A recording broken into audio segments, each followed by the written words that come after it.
Good afternoon, everybody. So, I never really did a March reading wrap-up video.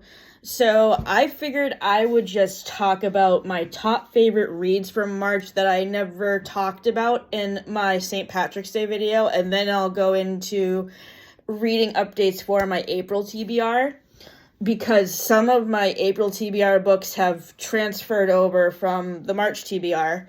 So, the first book I wanted to talk about that I didn't talk about previously is The Wishing Game by Meg Schaefer. This book was definitely one of my favorites of March because it's basically a mixture of Matilda and Willy Wonka and a Chocolate Factory, only the story is based around a special ed teacher who wants to adopt this little boy named Christopher, but she can't because she doesn't have a lot of money to do that. And then she gets invited by her favorite author, Jack, who wrote her favorite childhood book series, the Clock Island books. So this is kind of like a magical realism series that would be similar to like the Magic Treehouse books. And basically she's invited with other fans of the books to go to the island that the book is based on and do like a scavenger hunt. So I thought this book was really cute and ingenious, and the relationship between Lucy and Christopher, her student, was very sweet. Although she did get a little bit hot-headed about telling the adoptive parents what they could do and stuff like that, and how she really wanted to take Christopher away from them. And if this author were to ever write a sequel to this book, I would like to see about if Lucy ended up adopting Christopher and what their family life would have been like. Another book I did not get to review for March was Divergent by Veronica Roth. I wanted to talk about this whole series, actually. So this was a series that came out in the mid-2000s, like 2011, which I never read when it originally came out. I saw the first movie when it was released in 2014, but I never read the books. So this book was recommended to me through Sarah Caroli's video. My boyfriend picks my TBR for the month, and her boyfriend Chris picked this book as one of her reads, and I thought it was really good. So this is a 3-book series, and there's a novella that's at the very end that I haven't read yet, but out of the 3 main books in the series, Divergent and Allegiant were my favorite, but the second book, Insurgent, really dragged on and on for me because it was mostly focused on the war that they were fighting, so I had to like force myself to finish that. The next book I didn't get to review that I read in March was called Genderqueer. It is a graphic novel by Maya Kobabe, and Maya Kobabe is she's an author who's bisexual, so she wrote a memoir in the graphic novel format that was about her coming out and her switching genders from male to female, and her story about that. And it was good. It was very well illustrated. This book was banned in schools, especially in my high school at Sohegan High School in Amherst, New Hampshire, and I can understand the reason why this book was banned, because there's a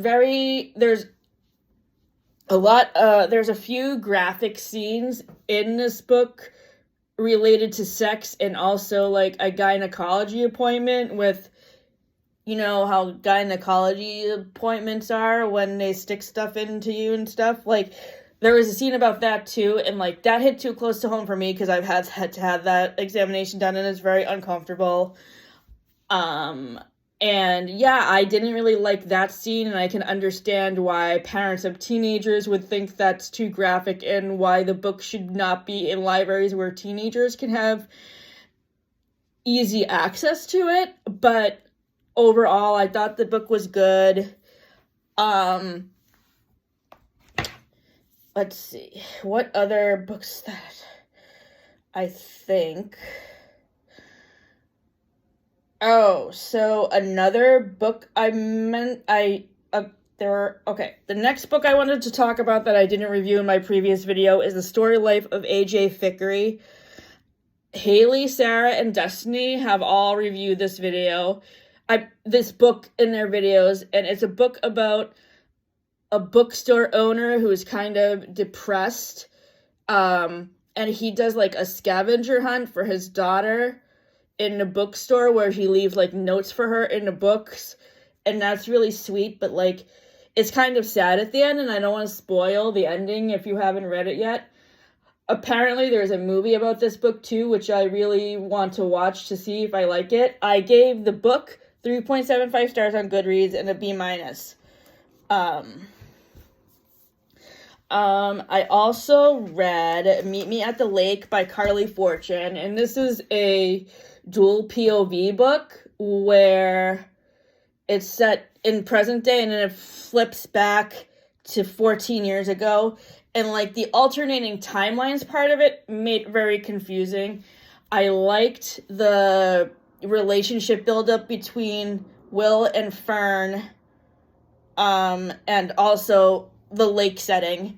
I'm on a kick right now where I am reading books that are set at the lake and the beach. So that includes Happy Place, Meet Me at the Lake, Beach Read, Malibu Rising, stuff like that. So that is my thematic focus for April and May, and March, because I read Meet Me at the Lake last month. So I gave Meet Me at the Lake a B-. I also read 100 Years of Solitude by Gabriel Garcia Marquez.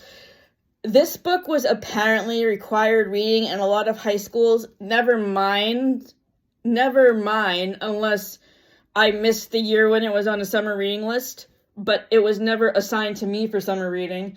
So this book is like magical realism and is set in Colombia, and I can see where the people who made the movie Encanto got a lot of their inspiration for making the movie through reading this book, because it's set in a enclosed village where a magical family resides and like presumes over the people and takes care of them with their magical powers. So that's the reason why I chose to read this book, because of the fact that it's connected to my favorite Disney movie with my favorite Disney princess, Mirabelle. Well, one of my favorite Disney princesses anyway. So I didn't actually give a letter grade yet to 100 Years of Solitude, but I would definitely give it an A- because it introduced me to a new culture. It's the basis for Encanto. And I love the writing and the world building. Let me see. I also read The Ocean at the End of the Lane by Neil Gaiman. This is by the same guy who wrote Coraline, and it's a story about a kid who lives with his dad, and it's really sad because they're trying to deal with the death of his mother, and the dad is kind of abusive, and he doesn't really treat the son very well. So this book was really sad, but it was really good and really well written, and I really enjoy it. And I know that Mickey Joe Theater has done a review of the play. So I need to go back and rewatch his video where he reviews the play, because I really want to see what comparisons I can make to the book from the review of the play. So to this month's TBR, currently I am reading This Wretched Valley.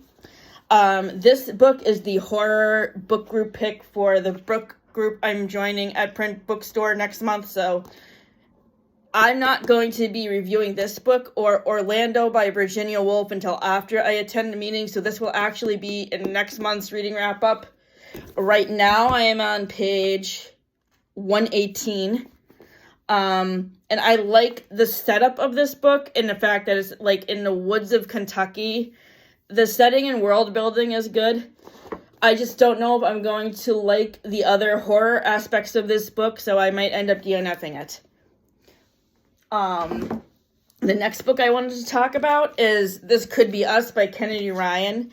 Sarah Caroli read the first book in this series in one of her recent videos, so I need to read this book. This book is based off one of the side characters in the first book, Soledad, and it focuses on her divorce from her husband because of cheating. I don't like the husband. He's awful. And she meets another guy who has 2 sons who are autistic, and I love the autistic representation. I haven't really gotten to that part where Soledad meets the kids who have autism yet and how she interacts with them, but I like the relationship she has with her daughters. She has young daughters who are like in middle school and elementary school, and their relationship is really sweet.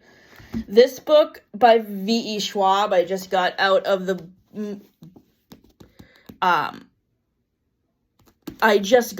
library today. This is by the same author as The Savage Song, Our Dark Duet, and The Invisible Life of Addie LaRue. I buddy read The Savage Song and Our Dark Duet with Kate in February. We both gave those books a B+. I read The Invisible Life of Addie LaRue last month, and I DNF'd it because I just couldn't get into it. This looks like it's a murder mystery book that's based on vampires, and it really sounds interesting, so I can't wait to get started with it. The next book that I'm reading is called The Honey Don't List by Christina Lauren. This is my 4th book by Christina Lauren.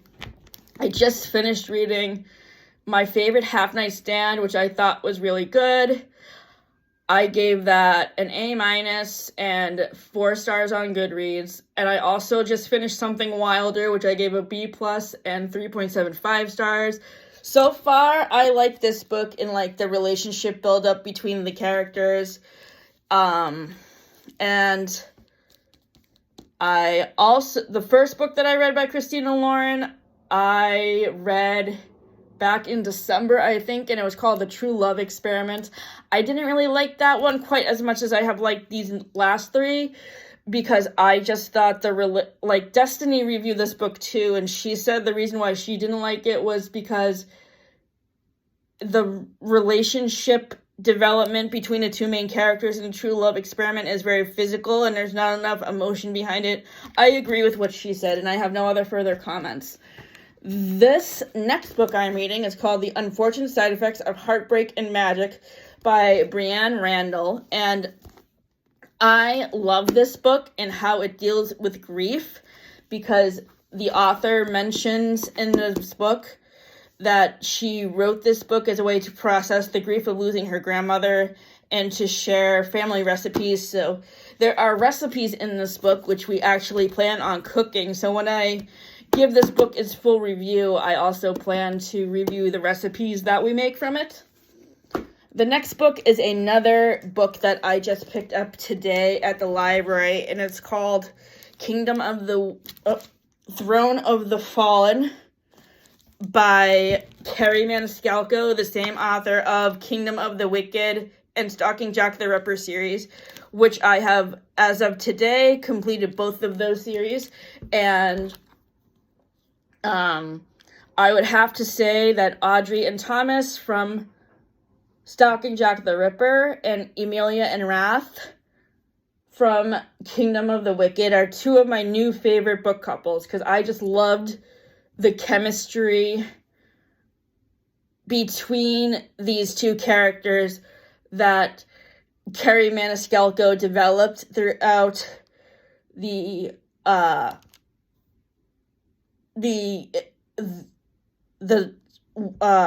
throughout both of these series. And it's cool because Capturing the Devil, the last book in Stalking Jack the Ripper, is set in New York City, and the store that Audrey gets her wedding dress from is actually a real store that the sister of Carrie Maniscalco owns that sells dresses. So I just think that's really cool that Carrie Maniscalco based the store in her novel off of the store that her sister owns.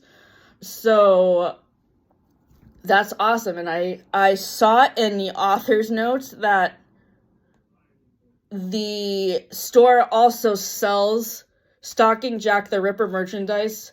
So who knows, I might make purchases from them at an eventual time. Not right away, though. The next book is by the same author as a book I just finished. Rachel Lynn Solomon also wrote the X-Talk. The book that I just finished by her is called Business or Pleasure, which focuses on a journalist who writes for an entertainment magazine who has a one-night stand with a Comic-Con actor. These characters' names are called Chandler and Finn, and I love the build-up beat with their relationship. I loved the fact that there's representation of disabilities in this book with Ari's depression, and in Business or Pleasure with Chandler's OCD. So I think, well, I haven't gotten very far into this book yet. I just started it. But with Business or Pleasure, I think Rachel Lynn Solomon did a good job with writing a disability with Chandler's OCD, and as far as where I see Finn and Chandler ending up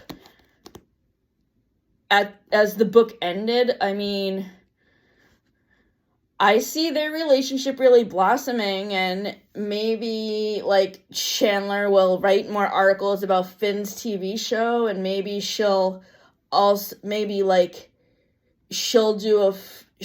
write an article for Finn where, like, she talks to him about his experiences, and maybe they'll, like, co-write a piece together, or maybe they'll, like, co-author a story about what it's like to be in a relationship with each other with their various talents of writing and acting and whatever.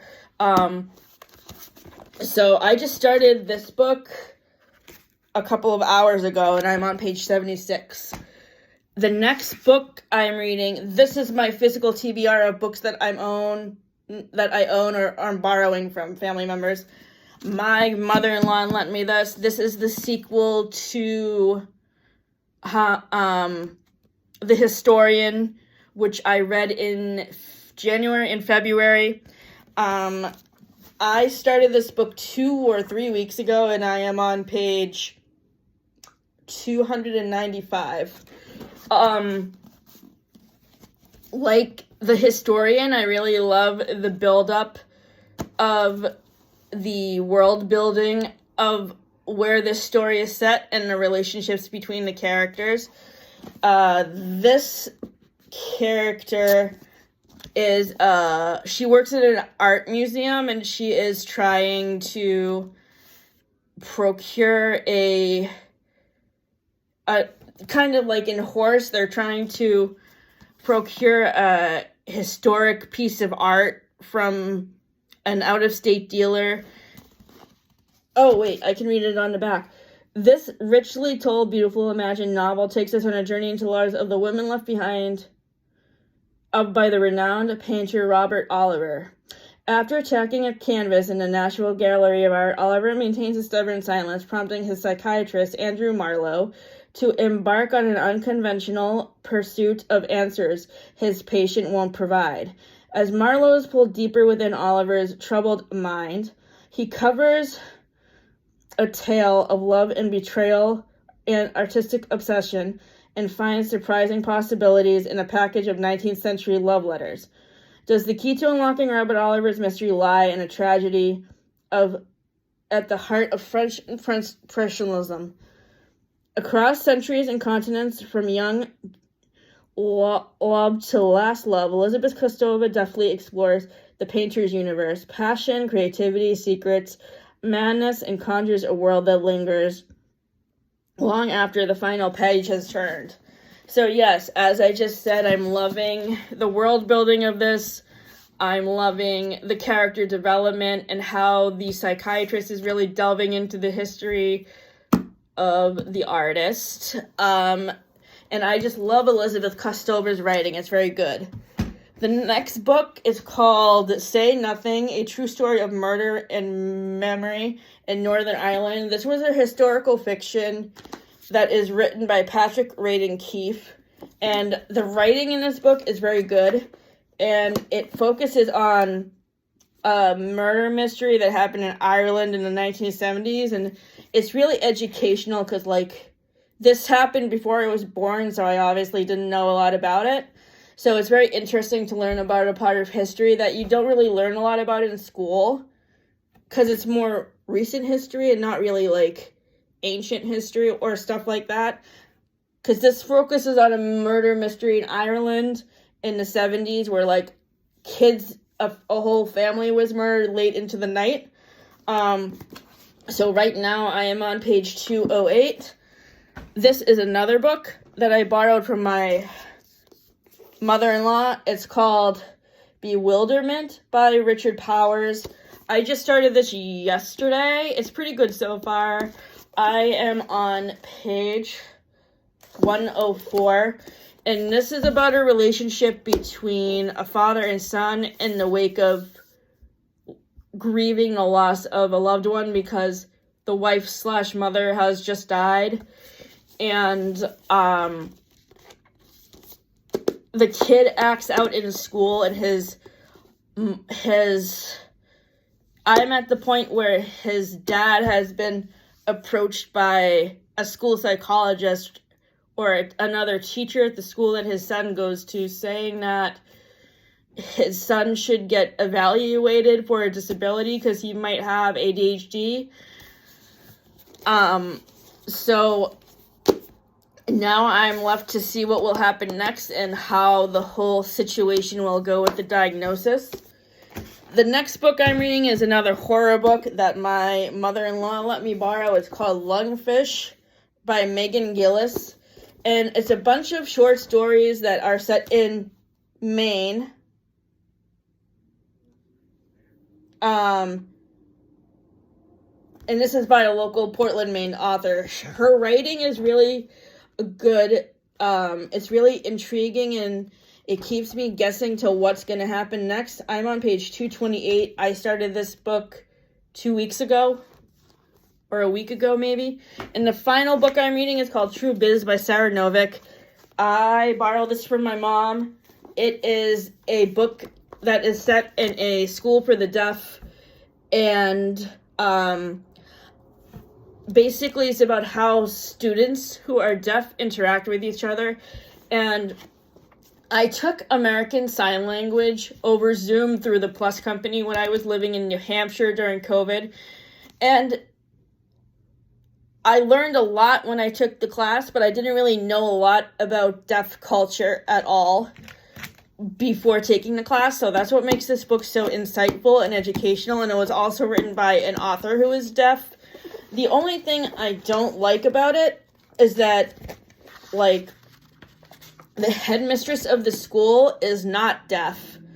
So I feel like it would have made more sense for the author to also make the headmistress of the school deaf, so that way all of the characters could be deaf, could be relatable to each other, because I feel like the headmistress has trouble relating to these kids because she doesn't have a disability. And other than that, I really love the writing and the character development, so that is my...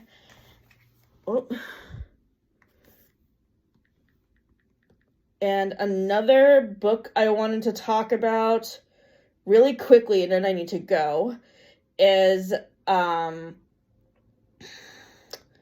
Practice Makes Perfect by Sarah Adams. I read this book at the tail end of March and the beginning of April, and I really enjoyed it. I think Sarah Adams' writing is very good, and the build-up between the two main characters in their relationship, Annie and Will, is very sweet. This is the sequel novel to When in Rome, which I still need to read. And then one more. I have one more.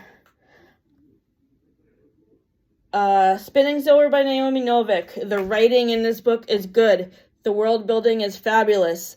I love her writing. I love her characters. I love the romance. And then another thing I wanted to mention really fast is I finished The Shining by Stephen King a couple of weeks ago. In my last video, I was giving first impressions on it, but I finished it a couple of days after I gave my first impressions and for final impressions. I just need to say that I really was rooting for Wendy to take Danny away from Jack, and I was angry that that did not happen because Jack was so abusive to his son that it wasn't even funny.